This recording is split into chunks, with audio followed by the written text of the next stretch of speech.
Check, check. Yeah. Welcome to another episode of the Ravens RPO presented to you by the Player One Podcast. I'm your host, Tyrone Jr., aka Hollywood Champa. If this is your first time tuning in, what up, player? If you've been here before and you decided to return, welcome back, player. I appreciate you all. Hey, man.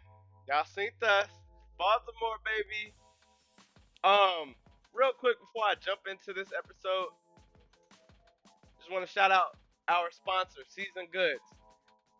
Come get you a candle. I need you guys to leave comments on the YouTube page. You guys DM me a bunch and you guys comment on the social medias, but I need you guys to comment on the YouTube because I will be doing a drawing so I can do a giveaway and I won't know who to give it away to if your name isn't popping up. I will reach out for your information if I don't already have it, and I'm gonna put your name in a hat, and I'm gonna do a free candle giveaway. So just participate. Say something. Say anything. Say your favorite team. Say your expectations from the Ravens. You know, I'm not asking for too much. Just do that little bit. You could get you some free candles. I'm not gonna spend a lot of time on this episode. We're gonna recap the Ravens and the Buccaneers Monday Night Football, and then we're gonna move forward and preview the Ravens and the Cleveland Browns. The Browns aren't doing so well. They've only won one game. I'm not going to spend a lot of time. I'm just going to show y'all two plays from that. But today's main focus is going to be what we did against the Bucs. All right, let's get this thing rolling, man. I'm not trying to take too much of your time. Stop that. All right, here we go. Uh, all right, first play. I spoke about this in the other podcast, the last episode. The Buccaneers love to run the jet motion. A jet motion is when you have your lineup and you have a receiver run across behind the quarterback as if it can be a quick handoff or it'll be a fake. But pretty much the Buccaneers mainly like to do this to kind of undress the defense to see if they're going to be a man or zone.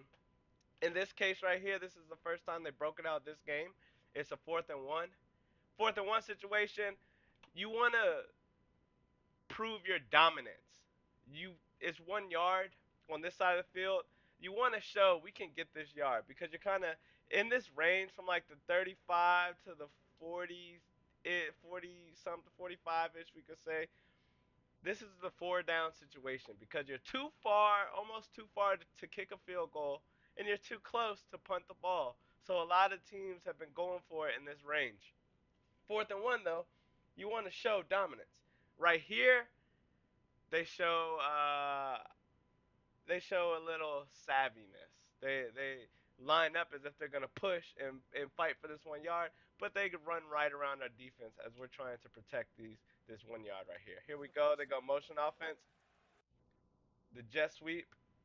It went in man. Cause you see our guy way back here had to go around to get to him. He gets around. He gets a few yards. First down. I want to show y'all the last episode. I was speaking on it. I'm gonna mute this one. I was speaking on the jet sweep because here we go. They put him in motion right here, and you see how the defense. You see how everybody swayed left. They saw that first. They respected this. Everybody, they're a man. He's sticking with his man, but the linebackers, they respected it. The D line, they respected it. They stepped that way. So it throws the defense off by running that motion. I'm a fan of it. When I used to coach Little League, we used to run the jet sweep offense. So pretty much we were running that type of motion damn near every play, every pre snap. Uh, Moving forward, this has become a Raven staple. We have been running this for games. This is like week 4 or 5 in a row where we have been running this screen to perfection. We go to the left side of the field with it. We've only ran it to the left side. This one right here is a quick wide receiver bubble screen. we're in I formation, so you look at the defense. They're respecting it. They bring the players down. That's the safety, I believe. He's cheating down.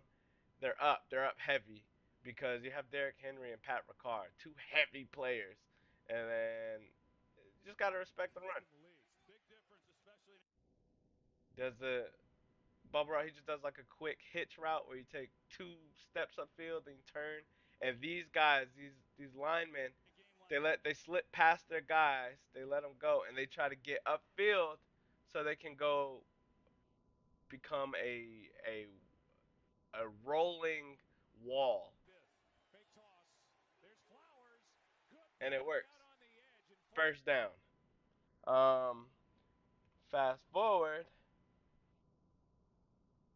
we do the same thing pretty much,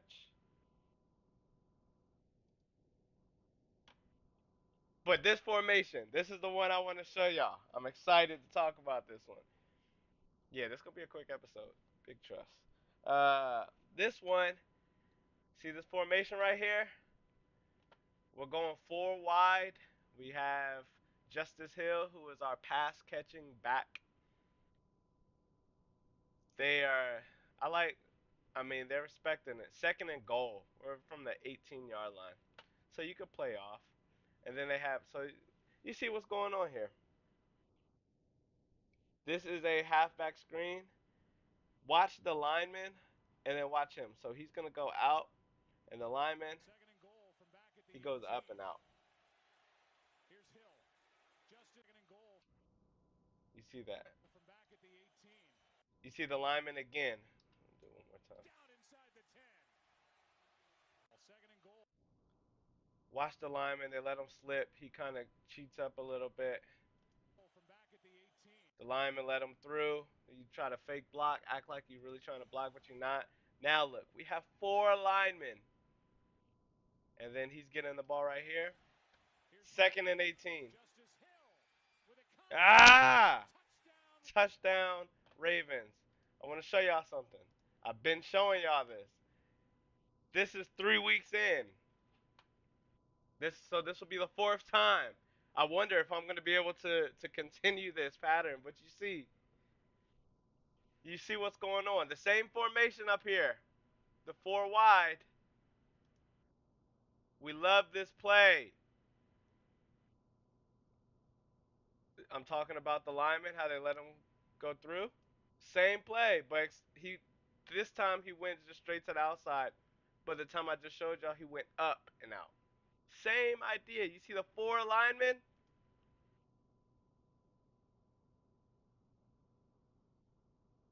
We are in our play calling bag. I've said this before. This is like the Brady Bunch. First down, or for y'all, it'd be first down.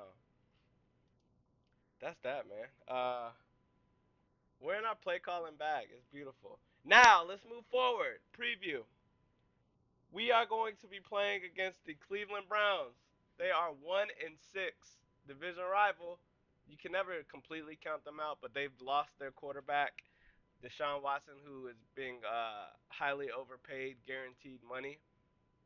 That's the Browns organization, man. They do this stuff to themselves. Um, I hate that he got injured. I wanted Deshaun to play through the season and just not be good, but he tore his Achilles. Very painful. I hate to see that. You don't want to see injuries happen to these players. Um,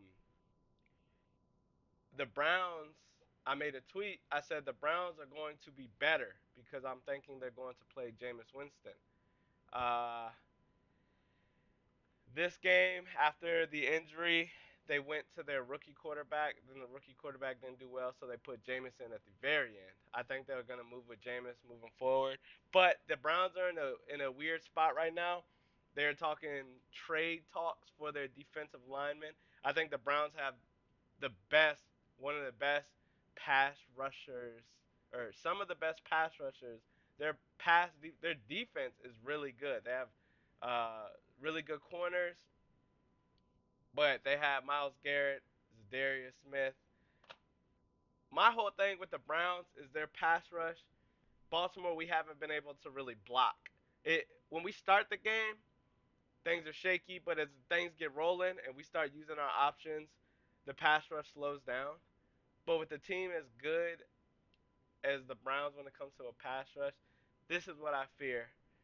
Hey, the Bengals. I spoke about their formations, and this is their favorite formation. When I did a play breakdown before we went to play the Bengals, and I broke down this formation. They love this spread formation, but they put the running back up here at the wing back position. Um, don't know why. It's cool, whatever. But this, they love this formation. But look how the Browns play it. Come here. That's a sack. So my whole thing right here, they have so many people at the line. So many people. You can't tell one, two, three, four, five, six. One, two, three, four, five, six. Rushing five is more than normal. Rushing four is like a base rush. It's not. You should hopefully be able to block that. A lot of teams will rush four, but I always want to send at least five. As if it's up to me, they send five. You gotta the press coverage. That's the thing. Their cornerbacks. The Browns have some pretty good cornerbacks, but the rush gets there. It's just pretty much a coverage sack. Big boy right there. Then the following play, 3rd and 13. What do the Browns do? They get another sack. My dog, Zadarius. I wish he was a dang on Raven, but we ain't gonna stress on that too much. Let's see. Let's get this up here.